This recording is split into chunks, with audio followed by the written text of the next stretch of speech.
Hai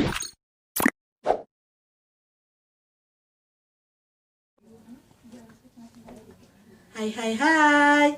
Bismillahirrahmanirrahim. Assalamualaikum warahmatullahi wabarakatuh. Ananda soleh soleha. Kita jumpa lagi sama ibu di sini. Minggu kemarin kita membahas tentang sikap mandiri. Apa itu sikap mandiri? Bagaimana Nabi Muhammad bersikap mandiri? Ya.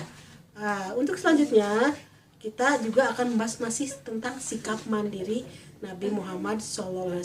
Sebelumnya ada tugas untuk kalian nanti ya di dalam modul cari informasi tentang manfaat sikap percaya diri. Bukan mandiri ya, sikap percaya diri ya. Sikap percaya diri kamu dapat mencari dan mengetahui dengan membaca buku, karena ibu yakin kelas 3 itu pandai-pandai membaca.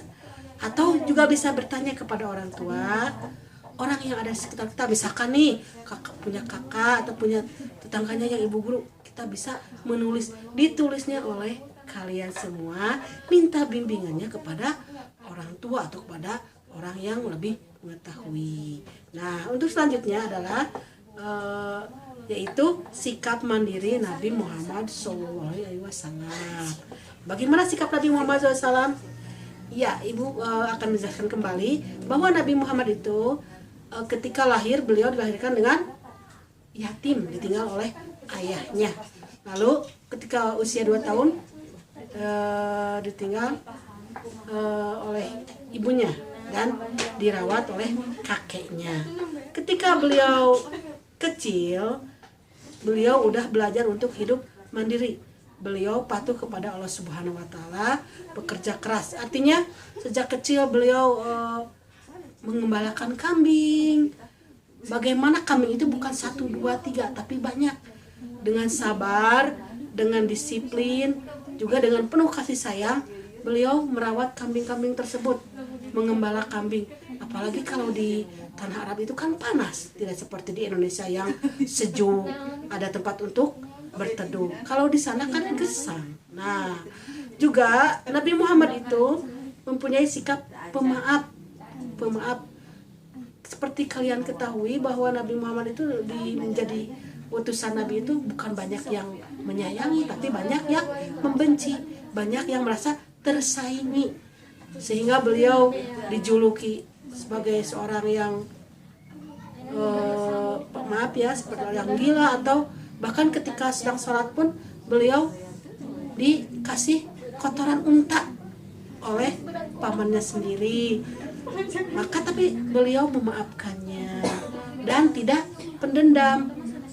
Ketika beliau udah menjadi seorang nabi dan pemimpin di kota Mekah dan Madinah, beliau tidak membalas dendam kepada orang-orang yang pernah menyakitinya. Beliau juga selalu sopan, ramah, sayang terhadap anak-anak, kepada orang tua dan kepada sesamanya. Nah, Nabi Muhammad juga pernah mengikuti pamannya. Ayo, siapa yang tahu siapa paman Nabi itu? Ya, pintar. Yaitu Abu Thalib. Beliau berdagang ke negeri Syam. Nah, untuk kalian tugasnya adalah coba dilihat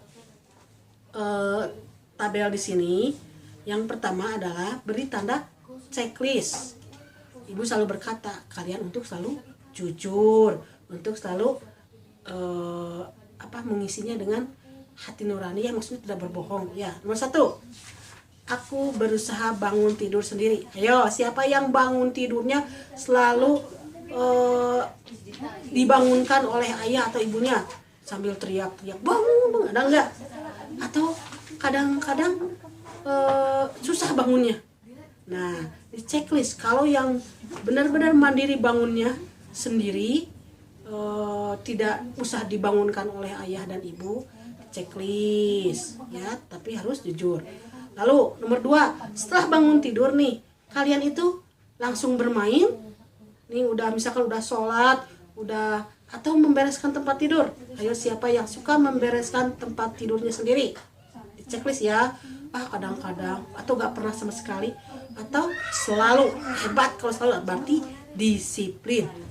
Yang ketiga, nah, ketika aku makan nih, apakah kalian makannya disuapin sama mama? Misalkan gitu. Atau makannya sendiri. Nah, kalau masih disuapin, masa kita tidak malu ya sama adik-adik, sama bayi. Untuk yang keempat, aku mencuci piring setelah makan. Nah, apakah kalian mencuci piring sendiri atau simpan aja dengan malas? Biarin ada mama ini. Siapa? Ayo, yang begitu. Terus yang kelima, aku mencuci pakaianku sendiri. Siapa yang rajin mencuci pakaiannya sendiri? Misalkan nih, mencuci yang mudah sekali. Apakah sepatu, topi, atau kerudung. Nah, untuk yang keenam, aku menyetrika bajuku sendiri. Ayo, siapa yang mulai belajar menyetrika sendiri? Jangan yang sulit-sulit, yang mudah dulu aja ya. Iya. Untuk selanjutnya adalah nomor 7. Aku menyiapkan pakaian seragam sekolahku sendiri. Nah, apakah kalian suka menyiapkannya semacam ini baju keatasannya, ini celananya, ini kaos kakinya, atau ini sepatunya? Atau kalian selalu memerintahkan kepada mamahnya atau kepada ayahnya, "Ma, sepatunya." Ada nggak yang begitu? "Ma, bajunya." Atau misalkan kalian lupa menyimpannya di mana sehingga harus berteriak-teriak mencarinya. Nomor 8, aku menyiapkan buku pelajaran sendiri. Nah, untuk misalkan buku-buku pelajaran, apakah kamu menyiapkannya? Ini buku buat besok, pelajarannya ini ditata dengan rapi, atau kalian pun tidak mengetahui di mana buku-bukunya. Nah, untuk yang 9, aku belajar dan mengerjakan tugas-tugas sekolah sendiri tanpa disuruh. Nah, ini yang sulit. Kadang kita memerintahkan kepada kakaknya atau temannya untuk menulisnya karena kalian malas. Nah, untuk gambar di bawah ini kalian perhatikan. Di sini ada seorang anak laki-laki sedang membereskan bukunya.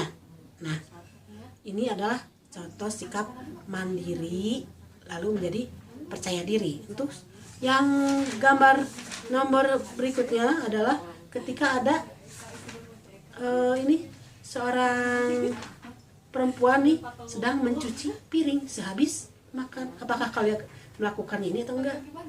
Tugasnya ini ditulis nih perbuatan yang ada dalam gambar 17 dan 18 ditulis oleh kalian semua. Mohon bimbingannya kepada ayah dan ibu. Mungkin itu penjelasan dari ibu ya. Untuk pelajaran berikutnya semoga kita bisa bertemu kembali dengan keadaan sehat walafiat, dan kita berdoa kepada Allah Subhanahu wa taala semoga wabah ini cepat berlalu karena ibu udah kangen sama kalian untuk berjumpa. Assalamualaikum warahmatullahi wabarakatuh.